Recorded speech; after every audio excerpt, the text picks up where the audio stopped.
Today with Jesus நேயர்களுக்கு என் அன்பின் வாழ்த்துக்கள். இந்த நாளிலோ ஒரு வேத வசனத்தின் மூலமாக உங்களை சந்திப்பதில் மிகுந்த சந்தோஷம். கர்த்தர் உங்களை ஒவ்வொருவரையும் அற்புதமாய் அதிசயமாய் இந்த புதிய ஆண்டுக்குள்ள நடத்தி வந்து கொண்டிருக்கிறார் என்று சொல்லி நான் விசுவாசிக்கிறேன். ஒவ்வொரு நாளு காலையில எழும்பும் பொழுது கவலையோடு நீங்க எழும்புறீங்களா? ஆண்டோடைய வசனம் சொல்லுகிறது என்ன தெரியுமா? ஆண்டவரிடத்துல நீங்க உங்க கவலையெல்லாம் நீங்க வச்சுட்டீங்க அப்படின்னு சொன்னா நிச்சயமாய் தேவன் உங்களுடைய வாழ்க்கையில அற்புதமான பதிலை கட்டளையிடுவார். உங்களுடைய துக்கங்கள் மாறும், உங்களுடைய கவலைகள் மாறும். அந்த நாள் முழுவதும் ஆண்டவர் உங்களோடு கூட இருந்து உங்களை அற்புதமாய் வழிநடத்துவதை நீங்கள் உணர முடியும்.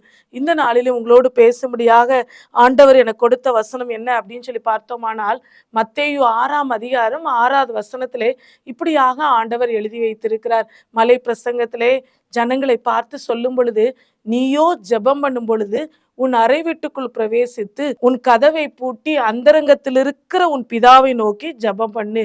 அப்பொழுது அந்தரங்கத்தில் பார்க்கிற உன் பிதா வெளியரங்கமாய் உனக்கு பலன் அளிப்பார் அப்படின்னு சொல்லி போடப்பட்டிருக்குது. நம்ம நிறைய நேரம் ஐயோ நான் என் பிரச்சனையை நினைச்சு யார்கிட்ட போய் நான் சொல்லுவேன், இந்த காரியத்துல எனக்கு விடுதலை கொடுக்கார் யாரும் இல்லையா, எனக்கு ரொம்ப பாரமா இருக்கேன், நான் ரொம்ப டிப்ரெஷன்ல இருக்கேனே, இந்த வேதனை என்னை விட்டு நீங்கிறாதா, நான் நேசிச்சவங்க என்னை கைவிட்டுட்டு போயிட்டாங்களே, என்னை விட அவங்கள அதிகமா நேசிக்கிறாங்களே அப்படின்னு சொல்லி நீங்க நினைக்கிறீங்களா? அருமையான வாலிப பிள்ளையே, உன்னை ஆண்டவர் ரொம்ப நேசிக்கிறாரு. உன்னை பார்த்து ஆண்டவர் சொல்றாரு, நீ என்னை நேசிக்க மாட்டாயா அப்படின்னு சொல்லி ஒரு கேள்வியோடு இந்த வேளையில, இந்த கால வேளையில ஆண்டவர் உன்னை சந்திக்கும்படி வந்திருக்கிறாரு.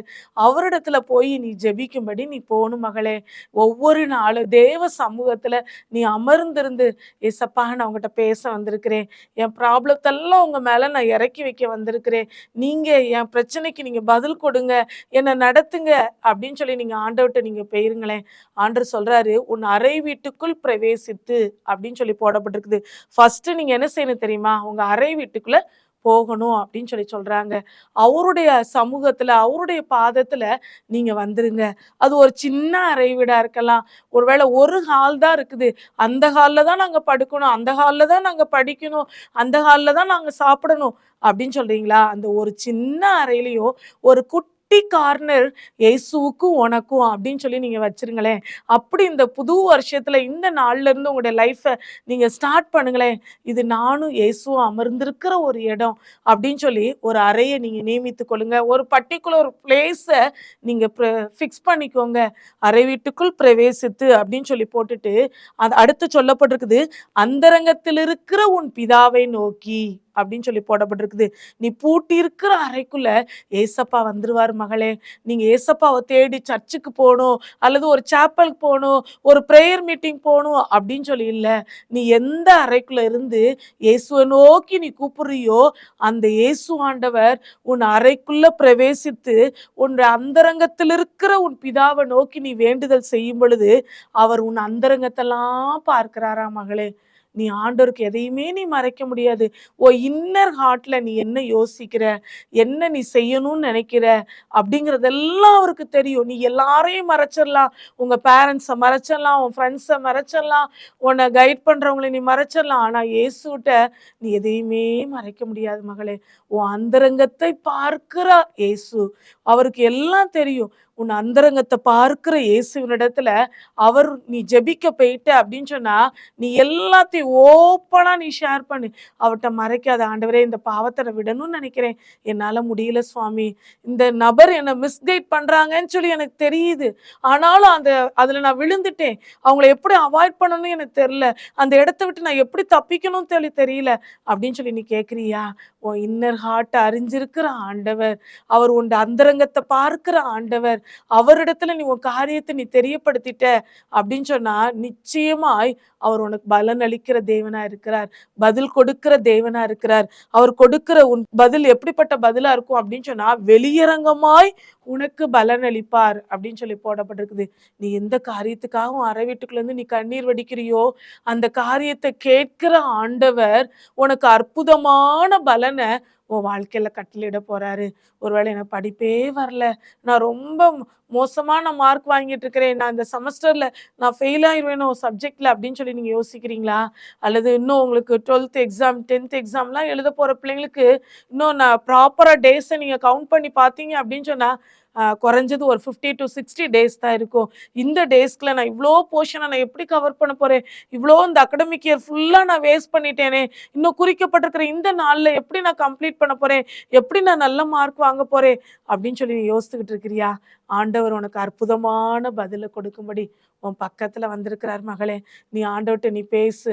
உன்னுடைய உள்ளத்தை திறந்து நீ சொல்லு. உன்னுடைய இயலாமையை சொல்லு. உன்னால விட முடியாத காரியத்தை சொல்லு. உனக்கு இருக்கிற பிரச்சனையை நீ சொல்லு. எல்லாவற்றையும் உன்னுடைய அறை வீட்டுக்குள்ள வச்சு நீ சொல்லும் பொழுது ஆண்டவர் உனக்கு அற்புதமான பதிலை கொடுப்பார். இந்த வசனம் உனக்கு மறக்காம இருக்கணும் அப்படிங்கறதுக்காக 3 ஆள இந்த வசனத்தை நான் மனப்பாடம் பண்றதுக்காக உனக்கு நான் கற்றுக் கொடுக்க விரும்புகிறேன். இந்த வசனத்துடைய தலைப்பு என்ன அப்படின்னு சொன்னா ஜெபம். இந்த ஜெபத்தை குறித்து இந்த வசனத்துல ஏசப்பா நம்ம கூட பேசுறாங்க. முதலாவது நம்ம பார்த்தோம், இந்த வசனம் அறை வீட்டுக்குள் ஜெபிக்கணுங்கிற காரியத்தை கற்றுக் கொடுத்தது. 2வது இந்த வசனம் நமக்கு என்ன கற்றுக் கொடுத்திருக்கு அப்படின்னு சொல்லி பார்த்தோம்னா, அந்தரங்கத்தில் இருக்கிற பிதாவை நோக்கி நீ ஜெபி அப்படின்னு சொல்லி போடப்பட்டிருக்குது. உன்னுடைய இன்னர் ஹார்ட்டை அறிஞ்சிருக்கிற ஆண்டவரிடத்துல நீ ஜெபிக்க போற. 3வது வெளியரங்கமான பலன் அப்படின்னு சொல்லி போடப்பட்டிருக்குது. இதற்கு நம்ம எப்படி நம்ம எடுத்துக்கொள்ளலாம் அப்படின்னு சொன்னா, அற்புதமான பதில ஆண்டவர் உனக்காக வைத்திருக்கிறார் மகளே. இயேசுடைய கரத்தை பிடித்து, ஆண்டவரே நான் ஒவ்வொரு நாளும் இப்படிப்பட்ட ஒரு ஜெப வாழ்க்கைக்குள்ள நான் கடந்து வர போறேன் அப்படின்னு சொல்லி நீ சொன்ன அப்படின்னு சொன்னா, ஆண்டவர் உனக்கு கைட் பண்ணுவதற்கு, அவர் உன்னோடு பேசுவதற்கு, உனக்கு அற்புதத்தை செய்வதற்கு அவர் வல்லமையுள்ள தேவனா இருக்கிறாரு. அப்படிப்பட்ட தேவனிடத்துல நம்ம போவோமா? ஆண்டவர்கிட்ட நம்ம ஜெபிப்போமா? என்னோடு சேர்ந்து நீங்க ஜெபிங்க. ஆண்டவர் இந்த டே உங்களுக்கு ஒரு பிளஸ்ஸட் டேவா, உன்னுடைய வாழ்க்கையில ஒரு அற்புதத்தை பெற்றுக்கொள்கிற ஒரு நாளா அமையுங்கிறதுல எந்த சந்தேகமும் இல்லை. ஜெபிப்போம். எங்களை நேசிக்கிற நல்ல தகப்பனே, நீர் கொடுத்த இந்த அருமையான இந்த நல்ல நாளுக்காக உமக்கு நன்றி செலுத்துறோம். இந்த நாளிலும் எங்களுடைய பிள்ளைகளோடு நீர் பேசின அருமையான இந்த வேத வசனத்திற்காக உமக்கு நன்றி செலுத்துறோம். எங்களுடைய பிள்ளைங்கள் அறை வீட்டுக்குள் பிரவேசித்து அந்தரங்கத்தில் இருக்கிற உம்மை நோக்கி அவங்க ஜெபிக்கும் பொழுது அவங்களுடைய வாழ்க்கையில் அவங்க அற்புதமான பதிலை பெற்றுக்கொள்வாங்கன்னு சொல்லி நீங்க கற்றுக் கொடுத்தீங்க. இந்த வசனத்தின்படி எங்களுடைய பிள்ளைங்க உம்மிடத்துல வரட்டும் சுவாமி. அவங்க எந்த இடத்துல இருந்து உம்மை நோக்கி கூப்பிட்டாலும் நீங்க அவங்களுக்கு பதில் கொடுக்கிற தெய்வமா அவங்களுடைய வாழ்க்கையில நீங்க கடந்து வாங்கன்னு சொல்லி நாங்க ஜெபிக்கிறோம். அவங்களுடைய பிரச்சனைகள்ல இருந்து ஒரு விடுதலை உண்டாகட்டும். அவங்களுடைய கண்ணீர்ல இருந்து, அவங்களுடைய துக்கத்துல இருந்து ஒரு விடுதலை உண்டாகட்டும். அற்புதமான பதில் அவங்களுடைய வாழ்க்கையில கட்டளையிடுங்க சுவாமி. விட முடியாத எந்த பிரச்சனையா இருந்தாலும் சரி, ஆண்டவரே அவங்களை அடிமைப்பட்டு கொண்டிருக்கிற எந்த பாவ பழக்கமா இருந்தாலும் சரி, இந்த ஜெப வேளையில கர்த்தர் அவளை விடுவிப்பீராக, அவர்களை ஆசீர்வதிப்பீராக. எங்களுடைய பிள்ளைகள் வாழ்ந்து சுகித்திருக்கட்டும் என்று சொல்லி இயேசுவின் நாமத்தினால் எங்களுடைய பிள்ளைகளை வாழ்த்தி ஆசீர்வதிக்கிறோம். இந்த இடத்திற்குரிய எல்லா நன்மைகளையும், கிருபைகளையும், சுகத்தையும், பலத்தையும், ஆசீர்வாதத்தையும் எங்களுடைய பிள்ளைகளுக்கு தந்து கர்த்தர் ஆசீர்வதிப்பீராக. துதி கனமை எல்லாம் உமக்கே எடுக்கிறோம். இயேசுவின் மூலம் ஜெபம் கேளும் நல்ல பிதாவே, ஆமென்.